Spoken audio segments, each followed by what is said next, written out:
A very big welcome to you, my dear Taurus. So the sun and the moon are both in your sign, and that means that you are learning to see that you are both the dark and the light, the yin and the yang, the masculine and the feminine.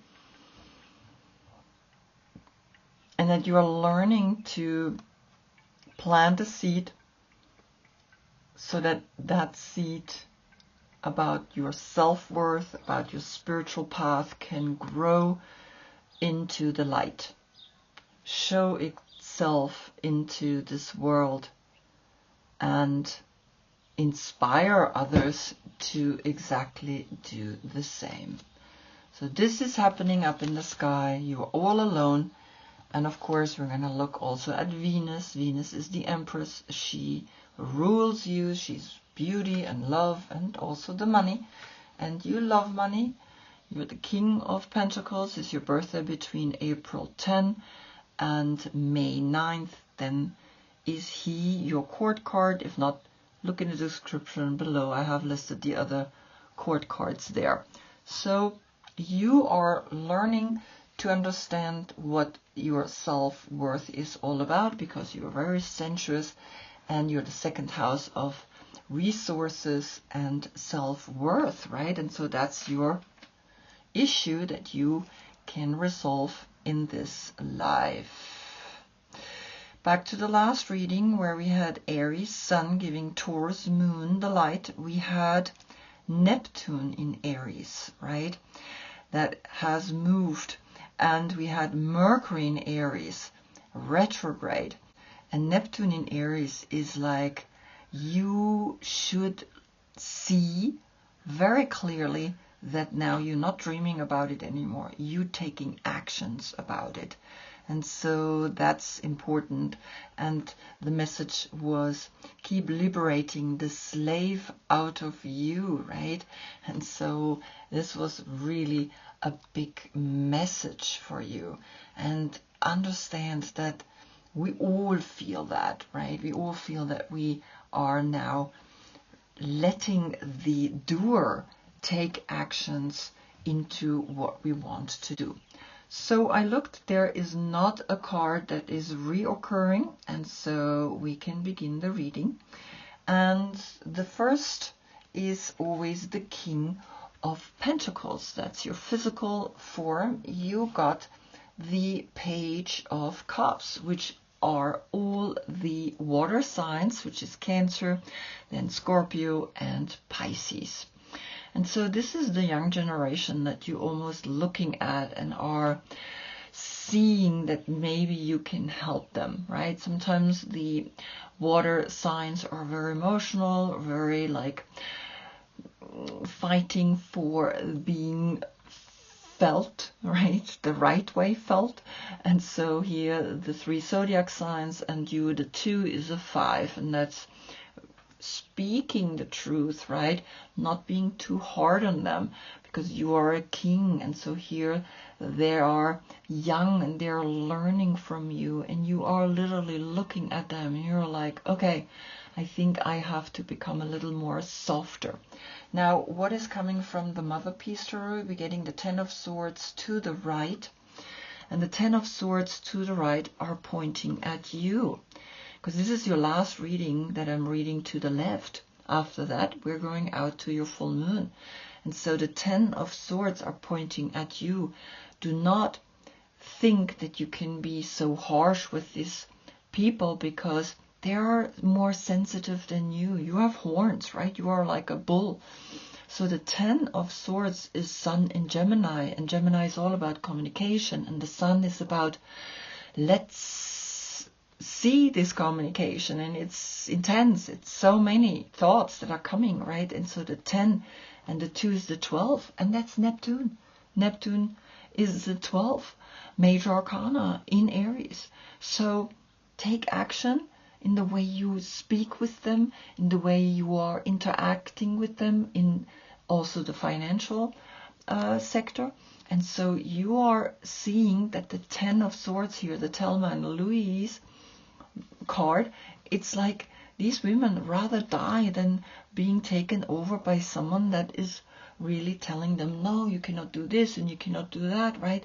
Which you could tend to do. So we have the 5 and the 10, that's the 15. That's in the section of finances and career and work and climbing up the ladder, that you maybe want to tell them, well, be careful, because the 10 and the 3 is the 13.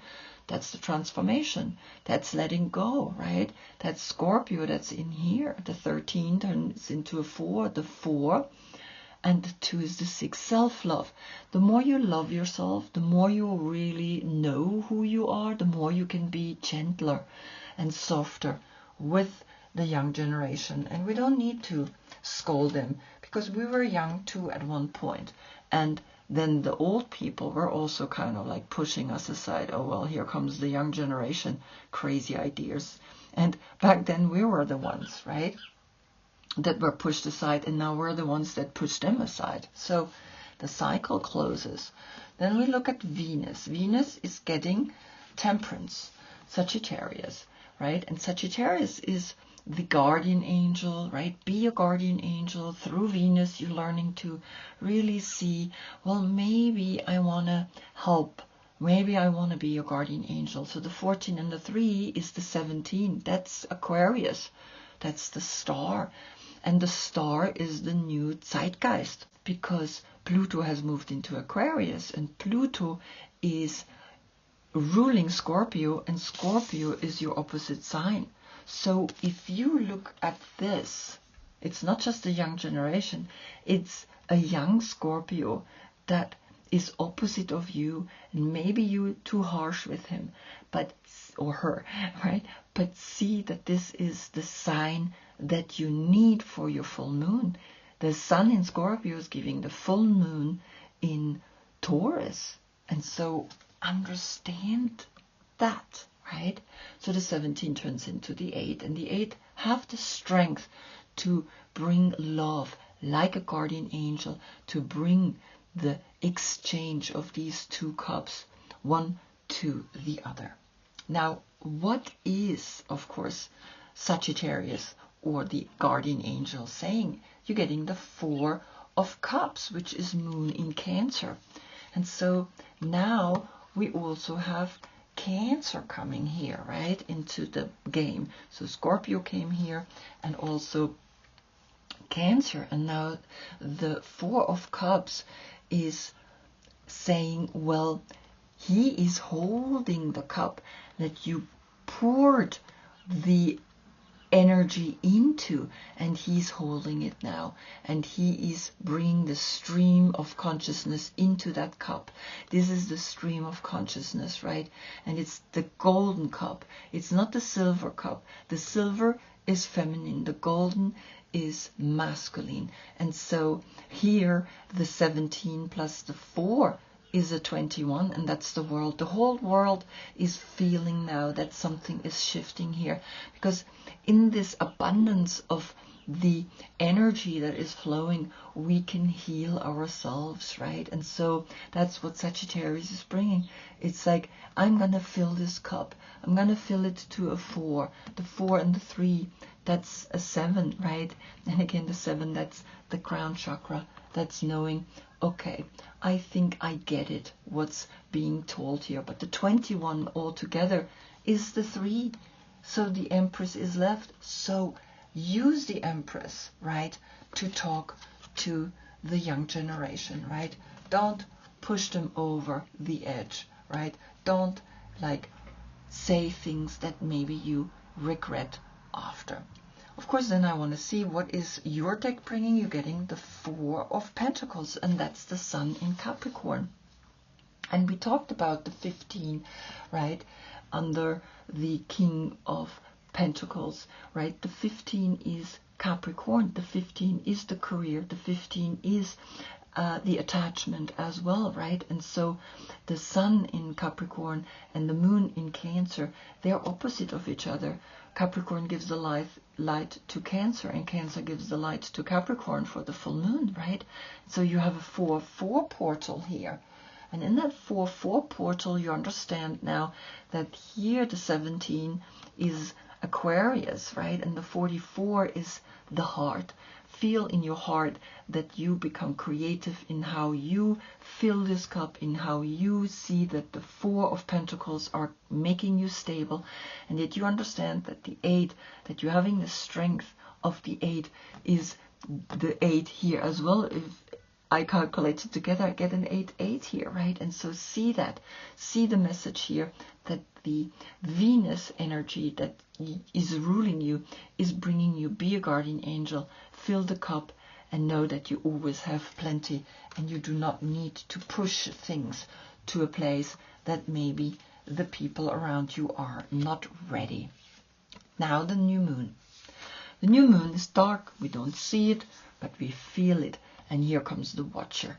So the 6 is really the third eye, right? Meditate today. Meditate on this new moon. It's important because in the new moon we plant a seed, and you watch how you plant the seed.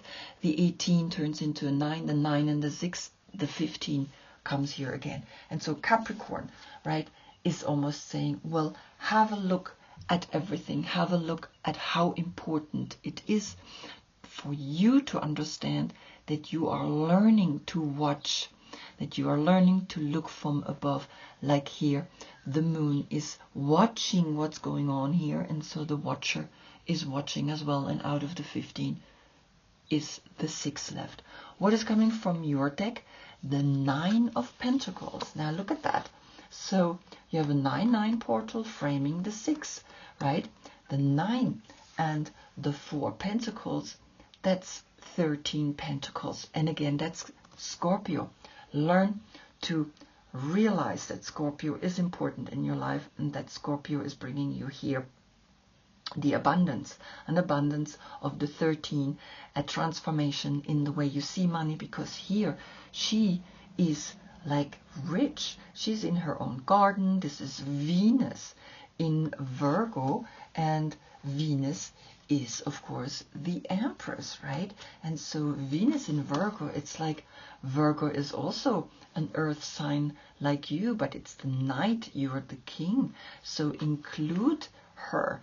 And so 4 coins are left. You will see that you can transform the 4 coins into 9, and then again you have 4 coins left. And so you understand that here's a clear message, right? That here the 15 turns into a 6, and here the 13 turns into a 4, the 4 and the 6 a 10. A new cycle will begin after this reading. Then after the new moon, which only lasts 2 hours, the moon is going again out to the full moon, and you are understanding that, right? You're understanding that you are learning that. But here a 9-9 portal, and the 6, or the 6 and the 0, the Uranus energy is really talking to you to become an observer, to become a watcher, because the 6 and the 9, the 15 is here as well, right? So understand that the 6 is left with the 9, and again the 15 comes and the 6 is left. So the 6 is what is letting you know, I learn to become an observer. I learn to have just enough money, and I also learn to have abundance of money. And either way, I become the observer, I become the watcher. Then the sun. The sun, that personality that radiates out, is bringing you the hearth, the comfort, the baby and the dog, that moment of the 11, right? The 10, the 19 turns into a 10, the 10 and the 11, right? We in a way get a 21, that's then the world. And the world wants to be cozy. We all want to be cozy. And here the child is sitting on the horse, and here the child is leaning to the dog. And so this is the childlike wonder that you want to integrate again. And that's the portal that is helping you to go out there. And here is also a 1 and a 0, right? And so there's 3 times the 1. Understand that you also had a 1 here with the 10 of swords, so 4 times the 1. And the 1 is always this new beginning. How do I begin to understand that how life functions? And I just look up and I see that there are big planets ruling me, and so I understand that. Now what is coming from your deck? You're getting the 2 of Wands, which is Mars in Aries. You don't have any wands here, right? So these 2 wands are important because Mars is the fighter, right? You are Venus, you are more the personality that wants to bring the things in a lovely way into the world.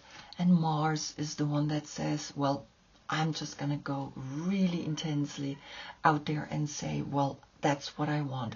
And Aries is strong because now Neptune is in Aries, right? And you are going to see that Aries is the doer, is the one that says, well, let's do it. Let's do what we have to do, right? The 2 and the 10 is the 12, that's Neptune, and the 12 becomes the 3. So the 3rd of November or the 11th of March is the date here that maybe is of significance for you. But you see, this person is looking at the child and he's saying, I will do for this child anything. And so keep doing that.